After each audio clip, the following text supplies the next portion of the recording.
Hi guys, আজকে আবার তোমাদের সাথে শেয়ার করব নতুন একটা মিনি ব্লগ। তোমরা অনেকেই জানো আমি একজন মেকআপ আর্টিস্ট। তো মেকআপ আর্টিস্ট হওয়া ধরুন আমি কিন্তু অনেকজন মেকআপ আর্টিস্টকে চিনিও। তো আজকে গেছিলাম একটা দিদির কাছে, এই দিদিটার নাম এশাদি। তো এই দিদি আজকে আমাকে ডেকেছিল ঈদ স্পেশাল মেকওভার করার জন্য।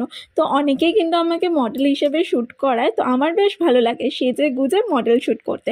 তো আজকে এই দিদি আমাকে ঈদের জন্য ঈদ স্পেশাল মেকওভার করেছিল। লুকটা কেমন লাগছে তোমরা কিন্তু অবশ্যই কমেন্ট বক্সে কমেন্ট করে জানিও। আর আমি আমার ফার্স্ট কমেন্টে কিন্তু এই দিদিটার নাম্বারও দিয়ে দেবো, চাইলে তোমরা দিদির সাথে যোগাযোগও করতে পারো। তারপর দেখো ফটোশ্যুট চলছিল, আর তারপর শ্যুট টুট কমপ্লিট হয়ে যাওয়ার পরে আমি মেকআপটা তুলে নিলাম আর তারপরে বাড়ি চলে আসলাম। দুদিন আগে আরবান কোম্পানি থেকে বাথরুম ক্লিনিং এর জন্য বুক করেছিলাম। তো আজকে দেখো এই দাদা এসেছিল আরবান কোম্পানি থেকে, আর বাথরুমটা কত সুন্দর করে ঝকঝক করে ক্লিন করে দিয়েছে। আর বাবান দেখো এখানে পেঁয়াজ আদা রসুন ছাড়াচ্ছে টিভি দেখতে দেখতে। আর ও আমাকে সকালবেলা আজকে বায়না করেছিল পোলাও আর মটন কষা করে দেওয়ার জন্য। তো ঝটপট করে পোলাও আর মটন কষা রান্না করে নিলাম আর তারপর খেয়ে নিলাম।